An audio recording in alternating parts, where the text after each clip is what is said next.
नमस्कार दोस्तों, स्वागत है आप सभी का अतुल आरएस के इस डिजिटल प्लेटफॉर्म पर। तो दोस्तों, आज से हम एक नई क्लास शुरू करने जा रहे हैं जो है आरएस प्री भर्ती परीक्षा के लिए। और यहाँ इस क्लास में हम बात करेंगे भारतीय संविधान के विषय में, जो हमारा नया सब्जेक्ट है। और यहाँ बिल्कुल हम टॉपिक वाइज पूरा सिलेबस करने वाले हैं दोस्तों। बहुत अच्छा सब्जेक्ट है, बहुत अच्छे अंक बनते हैं। न केवल प्री के लिए महत्वपूर्ण है बल्कि मेंस एग्जाम के लिए भी उतना ही ज्यादा महत्वपूर्ण है। तो दोस्तों, सिलेबस पर अगर हम नजर डालें जो आरपीसी के द्वारा दिया गया है, तो यहाँ पर देखिएगा संविधान सभा हमारा पहला टॉपिक है। बिल्कुल इसी तरह से क्रम से हम टॉपिक वाइज जो है सिलेबस को पूरा करेंगे। संविधान सभा हमारा पहला टॉपिक है जिसके विषय में हम बात करेंगे। तो चलिएगा बिना समय गंवाए शुरू करें क्लास को और बात करें हम संविधान सभा के विषय में। तो दोस्तों, संविधान सभा कहाँ से आई, कैसे बनी, क्या काम करती है, इन सारी चीजों को हम इस टॉपिक में डिस्कस करने वाले हैं। और हम किस संविधान सभा की बात कर रहे हैं तो हमें पता होना चाहिए हम कौन सी संविधान सभा के बारे में बात करेंगे। हम बात करेंगे भारतीय संविधान का निर्माण जिस सभा ने किया था या जिस संस्था ने किया था उसे हम संविधान सभा कहते हैं। तो दोस्तों, यहाँ अगर हम ये कहना चाहें कि संविधान सभा क्या है, तो हम ऐसा कह सकते हैं कि किसी भी लोकतांत्रिक देश में देखिएगा, कोई भी लोकतांत्रिक देश है हमारा, कोई भी लोकतांत्रिक देश है तो वहां जो व्यवस्था चलती है वो किसके द्वारा चलती है, संविधान के द्वारा चलती है। तो किसी भी लोकतांत्रिक देश के अंदर संविधान का निर्माण करने के लिए एक संस्था का गठन किया जाता है। किसका गठन किया जाएगा, एक संस्था का गठन किया जाएगा। किसके द्वारा किया जाएगा दोस्तों, प्रतिनिधियों के द्वारा। ये प्रतिनिधियों की क्या होती है, एक संस्था होती है लोकतांत्रिक देशों में जो संविधान का निर्माण करती है। ऐसी संस्था को हम क्या कहते हैं, संविधान सभा के नाम से जानते हैं। अब हम इसको इस तरह से कह सकते हैं, लोकतांत्रिक देशों के अंतर्गत संविधान के निर्माण के लिए प्रतिनिधियों की एक संस्था का निर्माण किया जाता है। उसे ही हम क्या कहते हैं, संविधान सभा के नाम से जानते हैं। अब हम कहें ये संविधान सभा कार्य क्या करती है, तो हमने कहा लोकतांत्रिक देशों में होती है। तो लोकतांत्रिक देशों में संविधान सभा बनेगी, संविधान का निर्माण करेगी। यही संविधान सभा जो है और संविधान के निर्माण के विषय में बात करेगी। किसके विषय में बात करेगी दोस्तों, कि संविधान का निर्माण कैसे होगा, इसके उद्देश्य क्या होंगे, उसके उद्देश्य के विषय में बात करेगी, और इसके विचारों के विषय में बात करेगी, विभिन्न पक्षों के बारे में बात करेगी। और साथ ही साथ इस संविधान को अंगीकार करने का कार्य भी कौन करेगा, संविधान सभा के द्वारा ही किया जाता है। जैसे हमने हमारी परिभाषा जो प्रस्तावना है हमारे संविधान की पढ़ा होगा, इस संविधान सभा के द्वारा अंगीकृत किया जाता है। तो ये संविधान सभा हमारे देश को जब आजादी मिली तो संविधान के निर्माण के लिए हम सभी लोगों ने मिल करके एक संविधान सभा का निर्माण किया। वहां पर हमारे चुने हुए प्रतिनिधियों को भेजा था जिन्होंने मिलकर संविधान कैसे बनेगा, क्या चीजें इसमें होंगी, कौन से उसके विचार होंगे, कौन से उसके उद्देश्य होंगे, इन सभी का निर्धारण संविधान सभा ने किया, उसको बनाया और उसको अंगीकार किया। ये सारा कार्य करने वाली थी संविधान सभा। तो यहाँ हम एक चीज और देखें, संविधान हम किसका निर्माण कर रहे हैं, संविधान। और अगर आपके दिमाग में प्रश्न उठे कि संविधान किसे कहते हैं, तो बिल्कुल हमें इसको समझ लेना चाहिए। संविधान क्या होता है, तो किसी भी देश की ये क्या होती है, विधि होती है। किसी भी देश की विधि होती है, मूल विधि भी यही होती है। और हम ऐसा कह सकते हैं किसी भी देश की सर्वोच्च विधि यही होती है। और इसी विधि के द्वारा, अब ये जो विधि है या फिर हम कह सकते हैं नियमों का समूह है, ये लिखित भी हो सकता है और अलिखित भी हो सकता है। और इसी संविधान या इसी विधि के द्वारा किसी भी देश का शासन का संचालन किया जाता है। इसी संविधान के द्वारा जो है व्यवस्थापिका, कार्यपालिका और न्यायपालिका की व्यवस्था की जाती है। और इसी के द्वारा ही जनता और सरकार में कैसे संबंध होंगे, उन सभी संबंधों का निर्धारण किया जाता है। हम यूं कह सकते हैं कि संविधान क्या है, तो संविधान लिखित या अलिखित नियमों का एक ऐसा समूह है या ऐसा एक संकलन है जो किसी भी देश की सर्वोच्च या मूलभूत विधि है। और इसी के द्वारा जो है किसी देश के शासन का संचालन किया जाता है। आगे बढ़े और हम देखें हमारे संविधान सभा का गठन कैसे हुआ, हमारे संविधान का निर्माण किस तरह से हुआ था। अगर हम बात करें संविधान सभा के विषय में, तो जैसा हमने पढ़ा होगा कई बार, मैं ये मानता हूँ जब आप आरपीएससी की तैयारी करें तो थोड़ा बहुत सामान्य ज्ञान आपने पढ़ रखा होगा। तो हम के मुंशी की अगर हम बात करें तो उन्होंने संविधान को देश की आत्मा कहा है। देखिए संविधान बहुत बड़ा नाम है, इसको क्या कहा गया है, हमारे देश की आत्मा कहा है के मुंशी ने। तो ये कोई छोटी चीज नहीं है, बिल्कुल हमारे आज हम जो पढ़ रहे हैं, पढ़ा रहे हैं, जो कुछ कर रहे हैं, जो हमारे अधिकार है वो सारे हमें संविधान ने ही दिए हैं दोस्तों।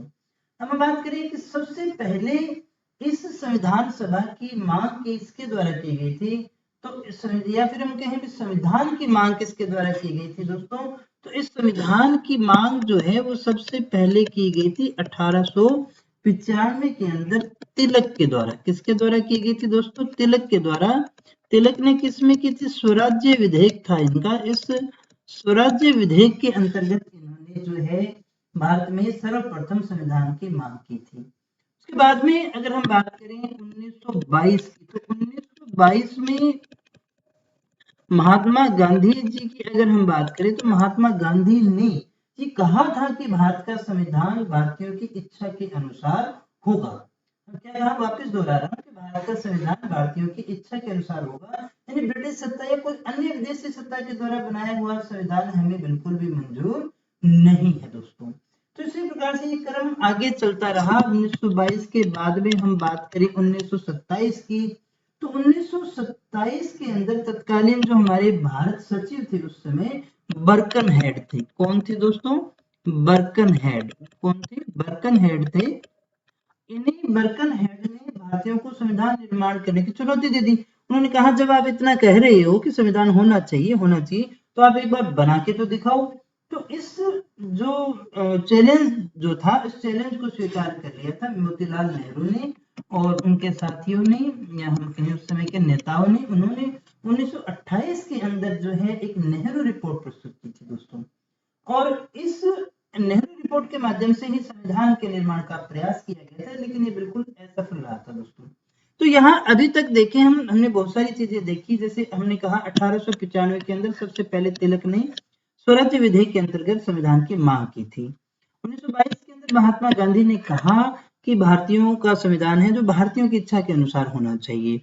1927 में बर्कनहेड ने कह दिया ऐसे हो तो आप बना के दिखा दो, तो वो बन नहीं पाया। 1928 के अंदर मोतीलाल नेहरू और आदि के द्वारा जो है नेहरू रिपोर्ट प्रस्तुत की गई, लेकिन वो बन नहीं पाया। तो ये सारे एक प्रकार से हम कहेंगे कि कच्चा कच्चा सा काम है, कोई पूरी तरह से औपचारिक कोई काम नहीं हुआ है दोस्तों। अब हम बिल्कुल जो याद हमें कर रहे हैं औपचारिकताओं के साथ में ही चलेंगे। तो भारतीय संविधान के लिए अगर औपचारिक रूप से हमसे पूछा जाए कि प्रथम मांग किसके द्वारा की गई है, तो प्रथम मांग एम.एन. रॉय के द्वारा की गई है 1934 के अंदर। इन्होंने ये कहा कि संविधान सभा के माध्यम से भारतीय संविधान का निर्माण होना चाहिए। एम.एन. रॉय ने ही कहा था कि संविधान का निर्माण होना चाहिए। किसके द्वारा, संविधान सभा के माध्यम से भारतीय संविधान के निर्माण की मांग उनके द्वारा की गई थी दोस्तों, है ना। ये संविधान निर्माण के लिए औपचारिक मांग जो है 1934 में कांग्रेस की कार्यकारिणी समिति के द्वारा इसके बाद में की गई थी, ना।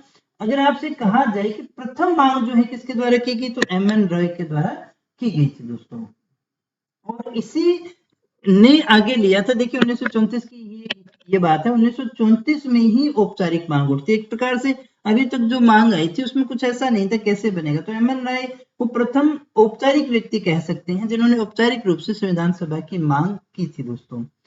और इसके बाद में अगर किसी संस्था के द्वारा हम कहें तो भारतीय संविधान सभा के लिए, तो इन्होंने तो ये कहा संविधान के लिए मांग की। इन्होंने कांग्रेस ने संविधान सभा के लिए औपचारिक मांग की थी 1934 के अंतर्गत, और वो भी कहा की है कांग्रेस की कार्यकारिणी समिति के द्वारा ये मांग की गई थी दोस्तों। यहाँ अगर आपसे पूछा जाए वो कौन सी पार्टी है, कौन सा प्रथम ऐसा राजनीतिक दल है जिसने संविधान सभा के माध्यम से संविधान निर्माण की मांग की थी, तो वो मांग की थी स्वराज्य पार्टी ने। मैं यहाँ ऊपर लिख रहा हूँ, याद रखिएगा अलग से। स्वराज्य पार्टी जो थी, स्वराज्य पार्टी ऐसा प्राथमिक या पहला राजनीतिक दल माना जाता है जिसने संविधान सभा के माध्यम से संविधान निर्माण की मांग की थी, और इसका समर्थन कांग्रेस ने भी कर दिया था। कांग्रेस का जो फेजपुर अधिवेशन हुआ था वहां पर इसके द्वारा जो है इसको स्वीकार कर लिया गया था दोस्तों। अब हम कहेंगे इसको स्वीकार कब किया गया, कैसे क्या हुआ, तो संविधान सभा की मांग को ब्रिटिश सरकार ने प्रथम बार 1940 के अंदर लॉर्ड लिनलिथगो के अगस्त प्रस्ताव के अंदर इसको स्वीकार किया था दोस्तों। तो यहाँ देखिएगा सबसे पहले मांग किसके द्वारा आ रही है, एम.एन. रॉय की, और यही क्वेश्चन जो है परीक्षा में ज्यादातर पूछा गया, उसका आंसर के अंदर आपको ज्यादातर एम.एन. रॉय का नाम ही पढ़ने को मिलता है, औपचारिक रूप से था। और संविधान सभा की मांग को अब हमने कहा हमने मांग कर दी, कांग्रेस की कार्य समिति में होगी, लेकिन ब्रिटिश सरकार ने इसके विषय में कब बात की है, तो ब्रिटिश सरकार ने 1940 के अंदर लॉर्ड लिनलिथगो के अगस्त प्रस्ताव के अंदर इसको स्वीकार किया था। नंबर 1 बात। आगे हम बात करें तो जो सबसे महत्वपूर्ण नाम आता है उसमें आता है कैबिनेट मिशन का। कैबिनेट मिशन का देखिएगा, इससे पहले ब्रिटिश सरकार जो थी उसने ये निर्धारित किया कि युद्ध के पश्चात भारतीय जनता जो है वयस्क मताधिकार के आधार पर ऐसी संविधान सभा का गठन कर सकेगी जो भारतीय संविधान का निर्माण करेगी।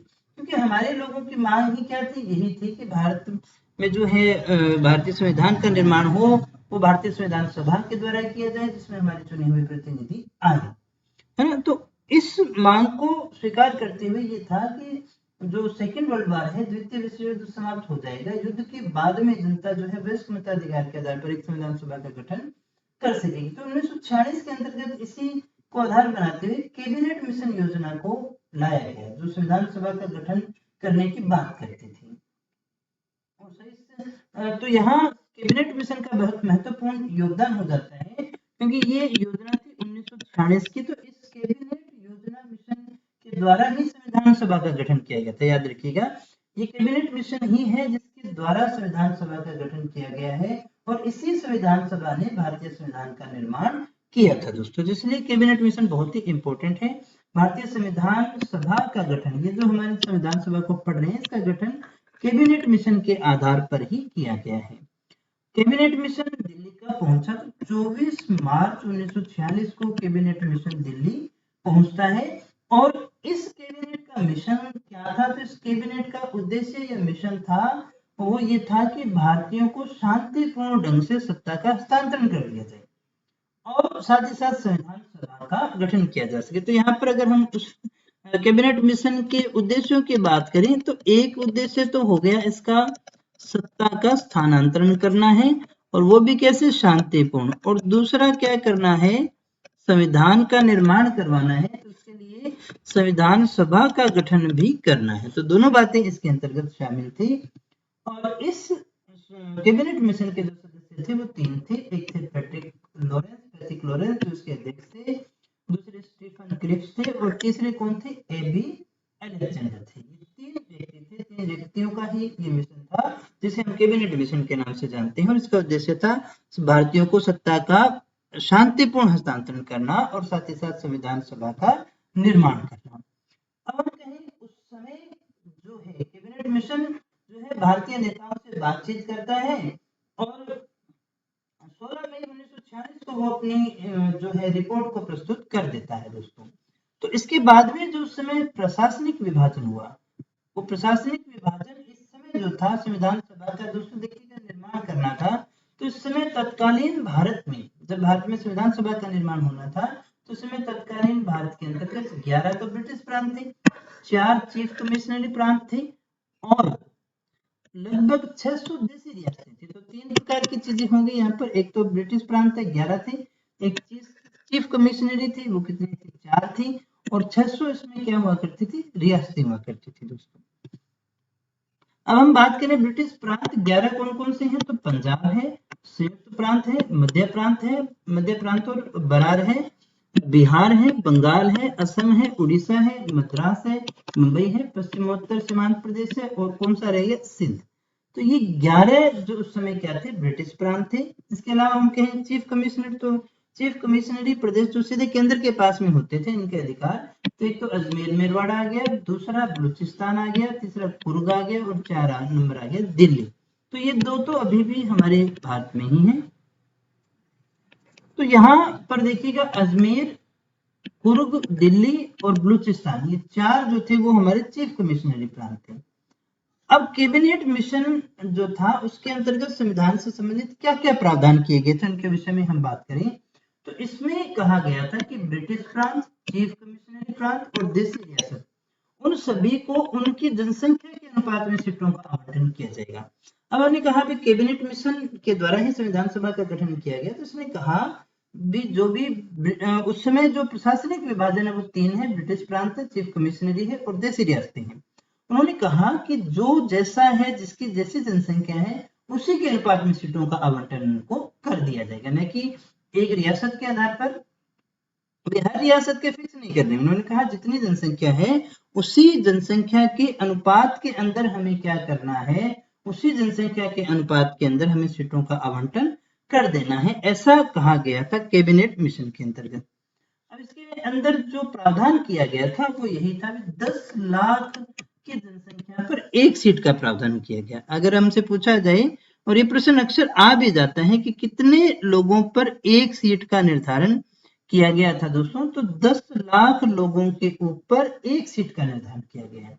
कितने लोगों पर? 10 लाख लोगों पर एक सीट का निर्धारण, एक सीट का प्रावधान किया गया था। इसके आधार पर संविधान सभा में कुल सदस्य संख्या निम्न प्रकार से निर्धारित की गई। संविधान सभा ने तीनों प्रकार के प्रांतों को जनसंख्या के आधार पर बांटा, उसी के आधार पर सीटें दी। तो 10 लाख की जनसंख्या पर एक सीट बननी थी, और इसी आधार पर कुल सदस्य संख्या जो है वो किस प्रकार से होती है देखें। तो इस समय संविधान सभा के अंदर कुल सदस्यों की बात करें तो कितने होने थे? 389। ब्रिटिश प्रांत कितने? 292। चीफ कमिश्नरी 4 और देशी रियासतें 93। तो यही थे ना। कुल कितने सदस्य आने हैं संविधान सभा में? कुल कितने सदस्य आने हैं? 389। अब 389 के अंदर ब्रिटिश प्रांत भी है, वहां से कितने आएंगे? 292। चीफ कमिश्नरी भी है, 4 है, तो चारों से एक एक सीट हो गई। और देशी रियासतें हमने कहा था, देशी रियासतें कितनी है? 600 है, 600 से कितने आएंगे? 93। और चीफ कमिश्नरी 4 है, तो 4 से 4 ही आ रहे हैं। बाकी क्या है हमारे? सारे के सारे ब्रिटिश प्रांत हैं, जहां से 292 सदस्यों का चयन किया जाना था। तो इस प्रकार से कुल 389 थी। चीफ कमिश्नरी और जो हमारे ब्रिटिश प्रांत थे, उनकी सीटों को 3 धार्मिक समूह बनाकर उनकी धार्मिक जनसंख्या के अनुपात में भी बांटा गया था। ध्यान दीजिएगा, हमने क्या कहा? चीफ कमिश्नरी प्रांत और ब्रिटिश प्रांत, देशी रियासतों की बात हम नहीं कर रहे हैं। चीफ कमिश्नरी प्रांत और ब्रिटिश प्रांत जो है, उन तीनों ने मिल करके धार्मिक समूह बना करके धर्म की जनसंख्या के अनुपात में बांटा था। जैसे सामान्य की 213, मुस्लिमों की 79, सिखों की 4 सीटें, और इस प्रकार से कुल थे 389। हमने कहा कुल कितने सदस्य? 389। ब्रिटिश प्रांत से कितने आएंगे? 292। चीफ कमिश्नर से कितने? 4। देशी रियासत से कितने आएंगे? 93।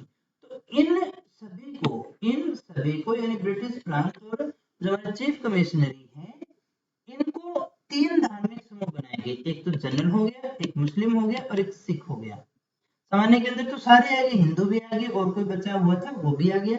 मुस्लिम और सिख को अलग निकाल दिया। ये धार्मिक आधार पर बनाए, जिसमें सामान्य यानी जिसमें सभी वर्ग के लोग आ गए, हिंदू वगैरह सब आ गए उसमें। तो यहाँ से तो 213 सदस्य, मुस्लिमों से 79 सदस्य और सिखों से कितने सदस्य लेने हैं? 4। तो इनको आगे धर्म के आधार पर भी बांट दिया गया था। ब्रिटिश प्रांतों और चीफ कमिश्नरी के कुल सदस्य कितने थे? 296 का चुनाव उन प्रांतों की विधानसभा के सदस्यों द्वारा एकल संक्रमणीय मत प्रणाली के द्वारा होगा। अब हमने कहा, देखिएगा इधर, ये जो हमारे कुल सदस्य हैं 296, इनका जो चुनाव होना है, वो कैसे होगा दोस्तों? इनका जो चुनाव होगा वो किस प्रकार से होगा? ब्रिटिश प्रांत और चीफ कमिश्नरी के जो कुल सदस्य हैं वो कितने हैं? 296 हैं। उनका चुनाव उन प्रांतों के विधानसभा सदस्यों के द्वारा, आप इसको देखिएगा, यानी वो जो प्रांत है जहां से आने हैं, उन प्रांतों की विधानसभा के जो सदस्य है ना, वो एकल मत प्रणाली के द्वारा है संविधान सभा के सदस्यों का गठन करेगी। देशी रियासतें रहेगी, है ना। हमने कहा तो ब्रिटिश प्रांत और चीफ, ऐसा क्यों? क्योंकि ये तो सरकार के पास में है, तो उसके निर्णय सरकार को लेने हैं, तो एकल संक्रमणीय के आधार पर हो गया। लेकिन देशी रियासतों से जो भी सदस्य आएंगे, उनका चयन है वो वहां के राजाओं से परामर्श के आधार पर ही किया जाएगा, ऐसा प्रावधान था।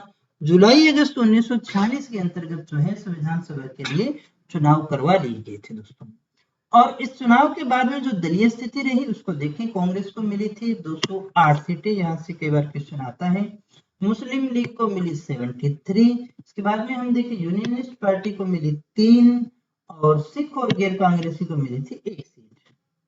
अनुसूचित जाति परिसंघ को 1, कृषक प्रजा पार्टी को 1, कम्युनिस्ट पार्टी को 1, निर्दलीय को 1 और देखिए निर्दलीय को 8 सीटें मिली। इस प्रकार से कुल 296 सदस्यों का चुनाव हुआ। हमने कहा 389 थे, 296 का चुनाव क्यों? क्योंकि हमने कहा ना कि जो रियासतें हैं उनका चुनाव तो उनके राजाओं से परामर्श के आधार पर होना था। तो चुनाव के बाद में ये हमारी स्थिति रहेगी, किसको कितनी सीटें मिली, किसको क्या मिला। मुस्लिम लीग ने संविधान सभा में जब देखा कि उसकी स्थिति बहुत ही कमजोर है तो उसने संविधान सभा का ही बहिष्कार कर दिया। उन्होंने पता था कि यहाँ पर हमारे फिर मंसूबे तो पूरे हैं नहीं, संविधान सभा तो बहुमत के आधार पर निर्णय लेगी और यहाँ पर बहुमत उनका है नहीं, उनकी सीटें पहले ही कम है, तो इसलिए जो है संविधान सभा का ही बहिष्कार कर दिया और पाकिस्तान की मांग और अपने लिए एक अलग संविधान सभा की मांग की शुरुआत कर दी। उन्होंने कहा भी पाकिस्तान बने और वो अपना एक अलग संविधान बनाएगा, ऐसी डिमांड उनके द्वारा शुरू हो गई मुस्लिम लीग के द्वारा। भारत के विभाजन के पश्चात संविधान सभा का पुनर्गठन किया गया।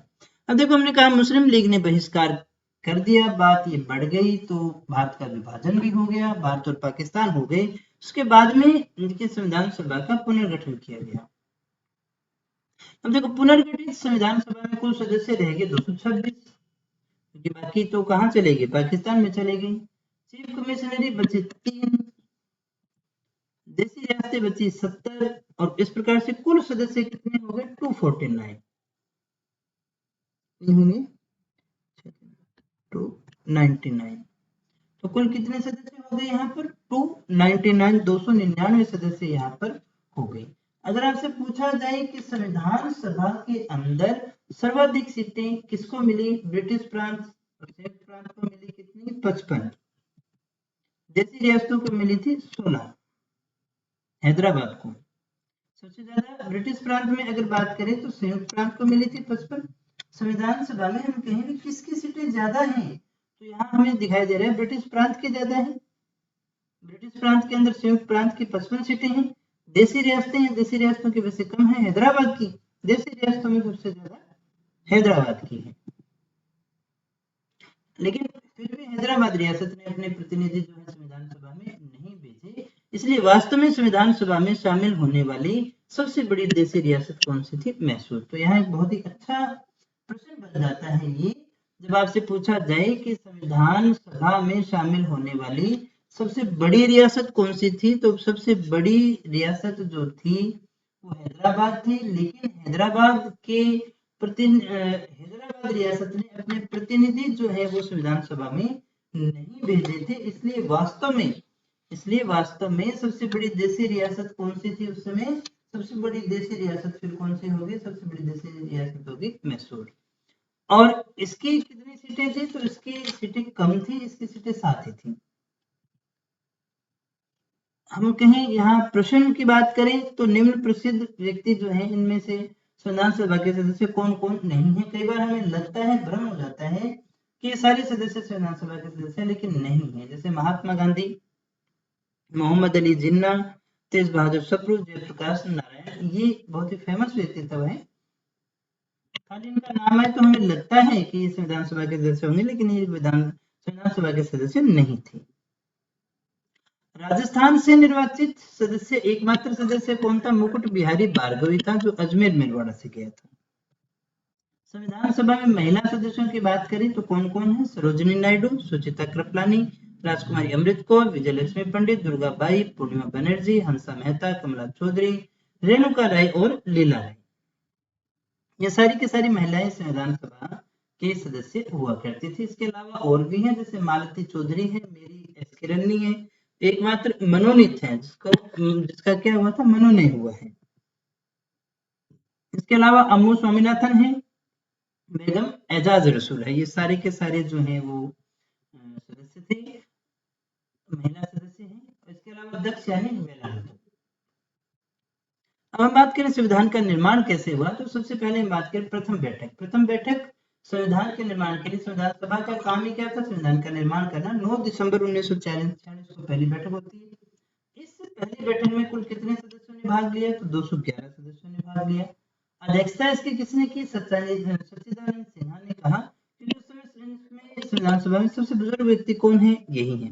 वैसे भी आज भी आपने देखा होगा जब चुनाव होते हैं, चुनाव होने के बाद में लोकसभा तो बनी नहीं है, तो फिर चुनाव होने हैं बहुत सारे, तो उसकी अध्यक्षता कौन करेगा? इसलिए वही प्रोटेम स्पीकर की बात होती है। इसी तरह से आप कह सकते हैं कि पहली बैठक जब थी तो सच्चिदानंद सिन्हा को बनाया गया, सबसे बुजुर्ग जो है वो सदस्य ये थे। इस बैठक में मुस्लिम लीग ने कोई भाग नहीं लिया। दूसरी बैठक है, अब यहाँ ध्यान क्या रखना है, सबसे बुजुर्ग सदस्य इसमें सच्चिदानंद सिन्हा ने जो है इसकी अध्यक्षता की थी, और इस बैठक में मुस्लिम लीग ने जो है वो भाग नहीं लिया था। कौन सी भाग? प्रश्न बहुत अच्छा है। मुस्लिम लीग ने संविधान निर्माण के लिए कौन सी बैठक में भाग नहीं लिया था? द्वितीय बैठक की बात करें तो 11 दिसंबर 1946 को इसकी अध्यक्षता डॉक्टर राजेंद्र प्रसाद ने की। इसके अस्थायी अध्यक्ष जो थे वो थे सच्चिदानंद सिन्हा। उपाध्यक्ष कौन है? तो उपाध्यक्ष है एच.सी. मुखर्जी। संवैधानिक सलाहकार इस समय कौन है? बी.एन. राव। तो ध्यान दीजिएगा, दूसरी बैठक जो है 11 दिसंबर 1946, अध्यक्ष डॉक्टर राजेंद्र प्रसाद, अस्थायी अध्यक्ष सच्चिदानंद सिन्हा, उपाध्यक्ष एच.सी.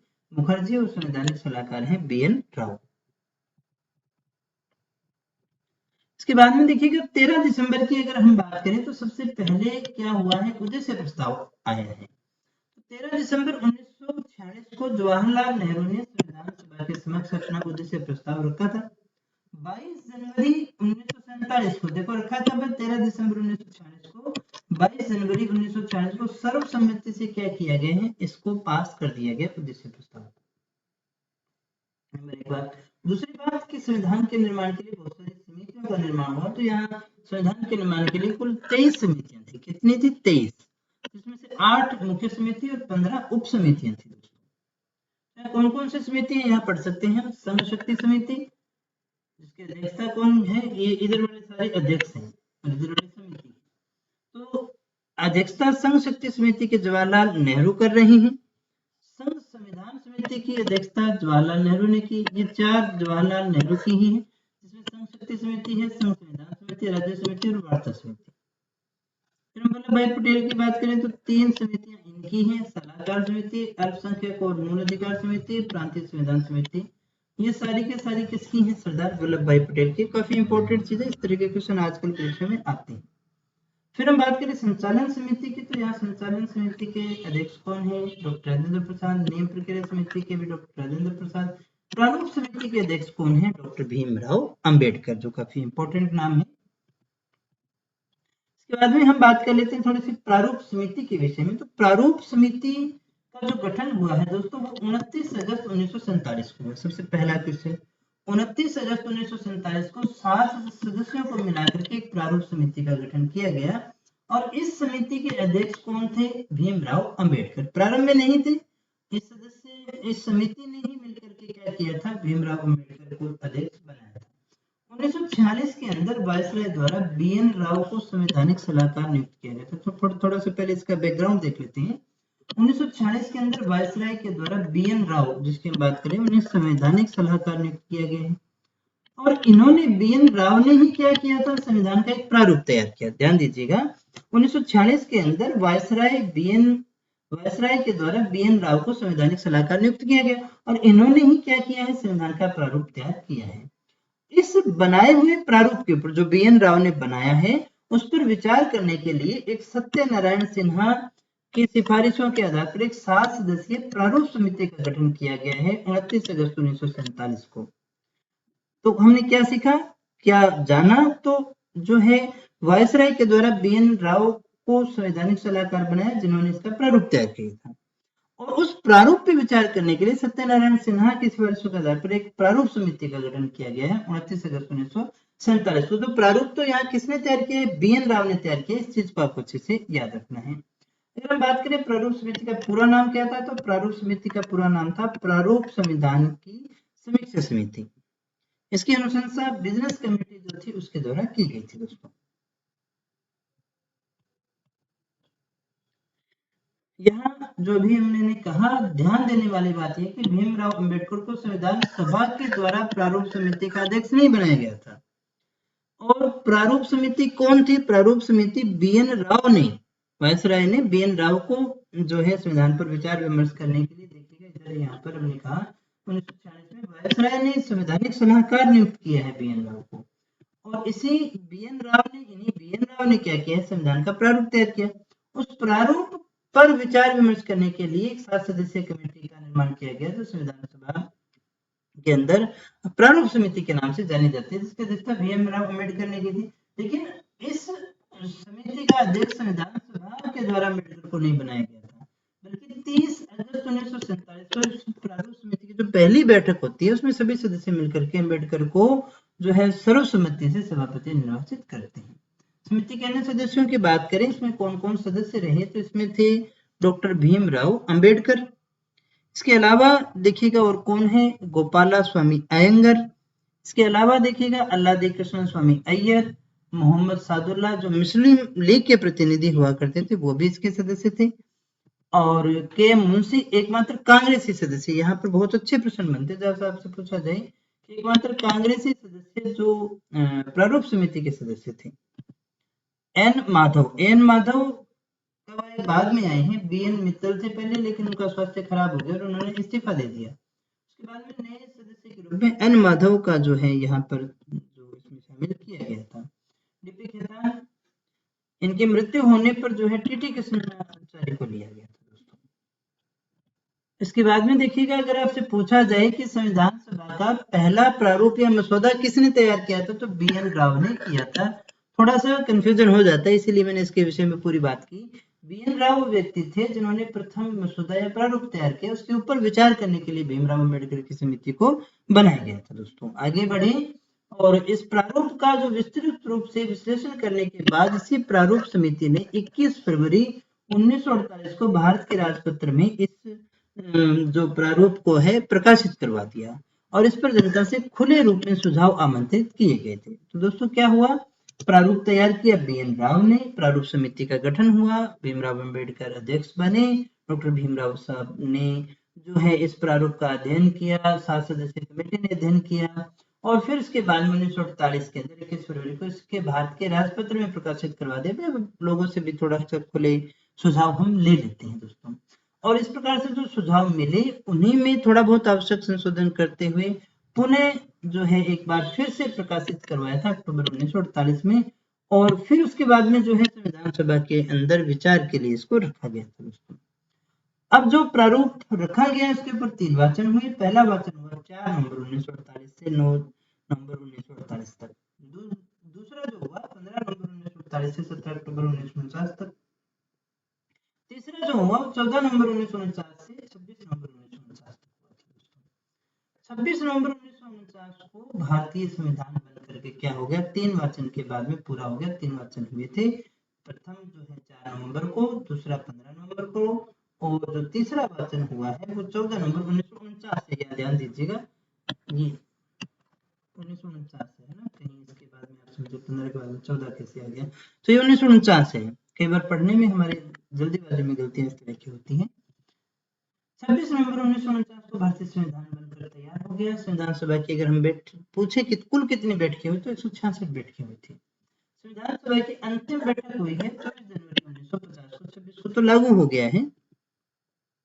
इसमें 284 सदस्य उपस्थित थे, और 3 जो हमारी मूल प्रतियां थी उनके ऊपर हस्ताक्षर किए गए। तो देखिएगा दोस्तों, हमने क्या कहा, 26 नवंबर 1949 को संविधान तैयार हुआ था। संविधान सभा की कुल 166 बैठकें हुई। संविधान सभा की अंतिम बैठक को हुई 24 जनवरी 1950 को। इसमें कितने सदस्य आए हैं, 284 सदस्य आए हैं, जिन्होंने हस्ताक्षर किए थे मूल प्रतियों पर। किस भाषा में, 2 अंग्रेजी और हिंदी, इसकी 2 प्रतियां बनाई गई, 3 प्रतियां बनाई गई थी कुल, 2 तो अंग्रेजी प्रति और 1 प्रति कौन सी थी, हिंदी में थी दोस्तों। संविधान के निर्माण में कुल 2 वर्ष 11 माह और 18 दिन का समय लगा था, काफी लंबा समय है। लगभग 64 लाख हमारे खर्च हो गए थे भारतीय संविधान का निर्माण करते करते। और ये जो पूरा कार्य है वो कब हो गया, 26 नवंबर 1949 को जो है संविधान का कार्य पूरा हो गया, निर्माण का कार्य पूरा हो गया। और इसी दिन देखिएगा जब पूरा हुआ 26 नवंबर 1949 को नागरिकता, निर्वाचन, अंतरिम संसद, संक्रमणकालीन अस्थायी उपबंध, इन सभी को मिलाकर के कुल अगर हम बात करें तो 16 अनुच्छेद इसमें अंतर्गत पारित कर दिए। कई जगह आपको 15 भी मिल जाएगा, लेकिन आप अभी इसको सही मान सकते हैं। इसके बाद में दोस्तों आगे हम बात करें 26 नवंबर 1949 को।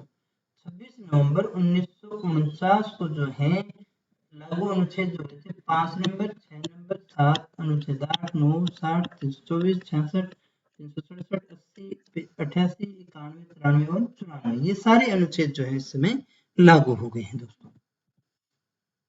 26 जनवरी 1930 को मनाए गए प्रथम स्वतंत्रता दिवस की स्मृति में ही हमने 26 जनवरी 1950 के दिन को चुना था। कई बार ये प्रश्न आ जाता है कि हमने 26 जनवरी को क्यों चुना।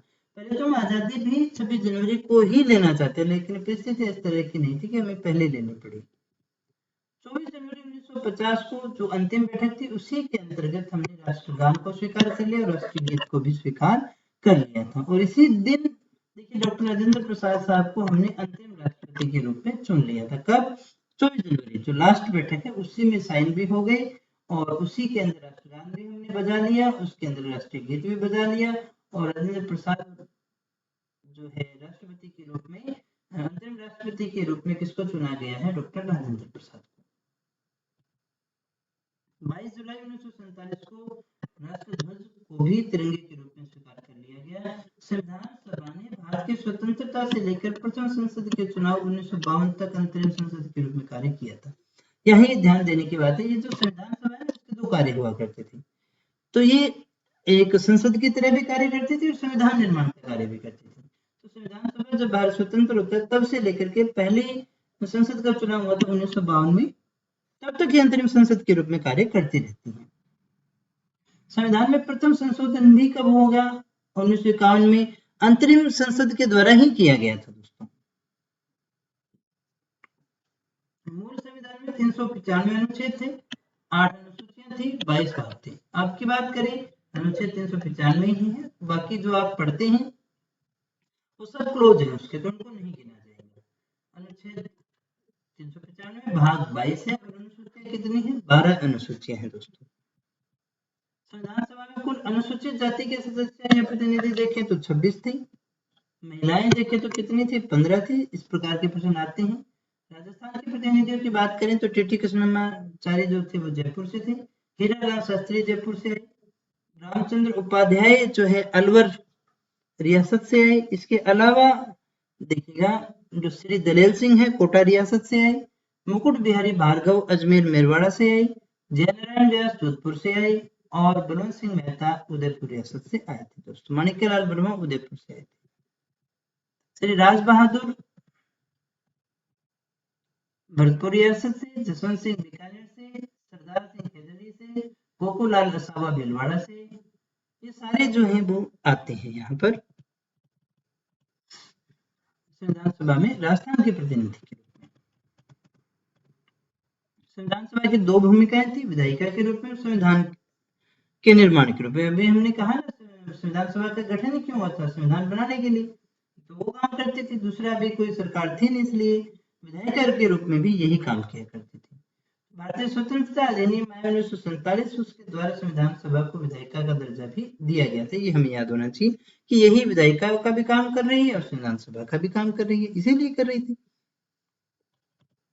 जब संविधान सभा विधेयक के रूप में विधायिका के रूप में काम करती थी, हमने कहा दो प्रकार की इसकी भूमिका होगी, एक तो विधायिका भी है। तो जब ये विधायिका के रूप में काम करती थी तो उस समय इसकी अध्यक्षता कौन करता था? उस समय अध्यक्षता करता था गणेश वासुदेव मावलंकर। गणेश वासुदेव मावलंकर जो हैं वो इसकी अध्यक्षता करते थे। और जब ये संविधान सभा के रूप में कार्य करती थी तो अध्यक्षता कौन करते? डॉक्टर राजेंद्र प्रसाद। तो एक प्रकार से विधायिका के रूप में काम कर रही है तो अध्यक्षता कौन कर रही है? किसके विषय में बात करें हम? विधान संविधान सभा, संविधान सभा की। तो संविधान सभा विधायिका के रूप में काम करती थी तो अध्यक्ष गणेश वासुदेव होते थे, उस समय गणेश वासुदेव मावलंकर होते थे। लेकिन यही जब है वो संविधान सभा के रूप में कार्य करती, संविधान सभा के रूप में कार्य करती, तब यहाँ की अध्यक्षता कौन करता था? डॉक्टर राजेंद्र प्रसाद करते थे। 14 सितंबर 1949 को मुंशी आइंगर फार्मूले के आधार पर हिंदी को भी हमने अपना लिया था और हिंदी को राजभाषा बनाया था। राजभाषा किसे कहते हैं? जो राजकार्य की भाषा होती है उसको कहते हैं राष्ट्रभाषा। और राजभाषा में फर्क होता है, राष्ट्रभाषा ज्यादातर लोगों के द्वारा बोली जाने वाली भाषा है। तो दोस्तों आज के लिए इतना ही, ये टॉपिक हमारा पूरा हो गया है, सब चीजें बड़ी अच्छे से कमेंट पूरी जो है हमने कर ली है। अगर दोस्तों क्लास अच्छे से समझ में आ गई हो, बिल्कुल समझ में आई है सारी चीजें, तो मुझे कमेंट करके जरूर बताइएगा। स्पीड कम ज्यादा कुछ हो तो आप मुझे बता सकते हैं, बिल्कुल क्लासेस आपके लिए हैं, तो उसी अनुसार उसमें कुछ सुधार भी किया जा सकता है।